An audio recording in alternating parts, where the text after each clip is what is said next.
go through in turbo speed books for adults. If you are last minute Christmas shopping and it's December 23rd now, you haven't gotten them something, I think with these 15 books, I've got 12 in person, 3 I've just got the names of that I read ebooks or audiobooks for. I think that you can get everybody on your list covered when you pair that with the children's list that I did earlier. So I'm going to go through pretty quick. Okay, Top 10 London. You'll see these DK Eyewitness Top 10 travel guides, no matter where they might be interested in going. I just love these travel guides. They have lots of really good pull-out maps and lots of information and pictures. So that's a recommendation. The Book of Awesome is just a book of things that are awesome, like popping bubble wrap and different things like that. So just going to be a fun book to give anyone. Polaris Rising, this is kind of niche. It's like if you know somebody who's interested in science fiction and romance and doesn't mind to be very sappy, this is a great book. It's the first of a trilogy about 3 sisters who are kind of like a royalty in a space opera type setting in the future. It is by Jessie Mahalik. And I should have said the Book of Awesome is by Neil Parishka. Okay, next is Hyperbole and a Half, and it is by Ali Brosh. It is a good book if somebody likes to read or does not like to read, because there are lots of pictures, and it's basically about all different funny things, different things that go on. Also, the main character kind of has some anxiety, so but it's handled really well and kind of in a light way that makes you feel good. There's a new book about this called Problems and Other Solutions. It just came out this Christmas, so you could get 2 books. Then Humans of New York stories by Brandon Stanton. You might have heard of Humans of New York. They have all the stories. They're all put together. There's pictures. This could be a great coffee table type read for anyone on your list. Then similarly, as far as coffee table books go, is 501 Must Be There Events. I recommend this for anybody, kids, teens, adults, because right now we all need to be thinking about vacations and places to go. And there are all different places around the world you could go and different events that you might want to see. And that is, 501 Must Be There Events. And I guess it doesn't really say who wrote it, but you can see the cover.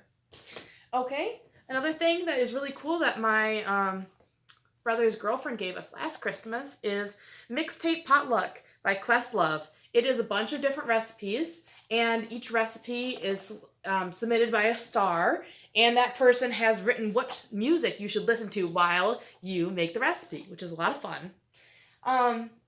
If you want a memoir, The Late Homecomer by Kauclia Yang is an amazing story of the Hmong experience.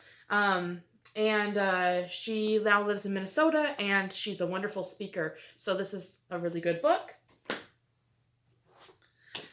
The New Jim Crow is a thought-provoking book if you want to think about police violence, but think of it more in the context of what kind of laws and restrictions do we have right now that might disfavor people of color more than white people, and how does that kind of look in our society? This is a good book. Lots, kind of dense though, so that's one thing I'll say. Lots of statistics though, very good statistics. And that is by Michelle Alexander. Next, Agatha Christie. I don't necessarily recommend At Bertram's Hotel, but it was okay. Agatha Christie, there's like 60-some books. There's lots of mysteries, but they're not necessarily scary. So that could be a good one for a variety of people. You might want to try, Queen on the Nile. Maybe I'm saying that wrong. Death on the Nile, because that is going to be made into a movie very soon. So that's a good option. Red Rising is the first in the trilogy. There is some violence and there is some sexual violence in this book that maybe doesn't necessarily have to be there, but is handled fairly well in the book. And it is about it is a sci-fi book about the structures in a future in space where people are separated by color, pink and orange and yellow and green and gold and silver, and kind of like this first book is sort of a little bit like a adult version of like a Hunger Games type scenario mixed with space opera. Then there is Happiness Is, 500 Things to Be Happy About, just little sketches and things to be happy about, like sucking up a long piece of spaghetti in a single slurp, or taking off your boots after a long hike. I think this is a good book. We all need happiness right now. And the last three are books that I don't have in physical form, but are really amazing. The Authenticity Project by Claire Pooley is a story about community, and it's told from a lot of different people's perspectives. It's just a general fiction book that takes place in the UK, and I really strongly recommend that to almost anybody.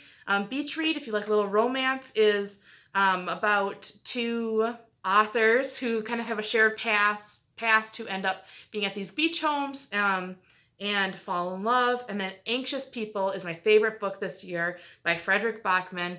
It isn't necessarily about anxiety, as you might think. It is about somebody tries to rob a bank, but it's a cashless bank, and then they accidentally kind of panic, and they run into an apartment that's having a realtor showing, and they accidentally take people for hostage.